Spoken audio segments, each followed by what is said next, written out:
tenemos que entender que hay una diferencia entre un narcoestado y un narcogobierno. Estamos en México tratando de desmontar un narcoestado y que ese narcoestado lamentablemente no está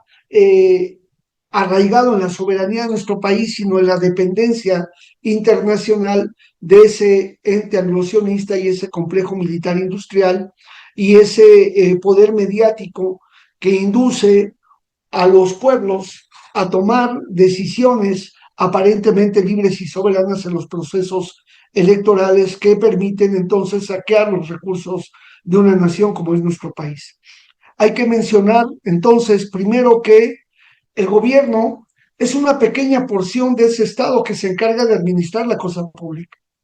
Y el ganar un proceso electoral, un ejecutivo, un legislativo y hacer cambios en el Poder Judicial es apenas una pequeña porción de lo que se tiene que hacer para cambiar un narcoestado. Y es decir, un Estado no solamente es el gobierno, sino son todas las instituciones y de esos aparatos de Estado que controlan las oligarquías de poder en las mal llamadas, o ya no podemos hablar de democracia, sino en las oligarquías nacionales que se imponen a través de la compra de votos, la democracia de marketing y que hacen de los países un botín que hay que saquear. Y ese es el primer elemento, es decir, todavía México vive estos estragos de un narcoestado porque los poderosos siguen tratando de mantener ese poder hegemónico porque lamentablemente están fuertemente amalgamados al poder internacional del ente sionista que influye tanto en las decisiones del poder en nuestros países. Ese es el primer elemento. El gobierno de México trata de desmarcarse y trata de depurar de las filas de su administración pública aquellos servidores públicos que de alguna manera han estado vinculados a este narcoestado. El segundo punto que hay que decir es que los grupos de delincuencia no infiltran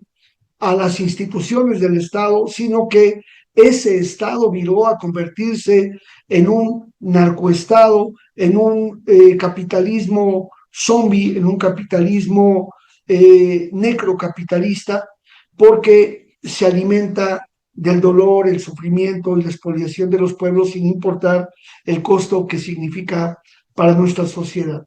Ese es otro elemento, porque también se dice que hay un poder de los narcos o de los grupos de delincuencia organizada que están por encima de la capacidad del Estado y no es así.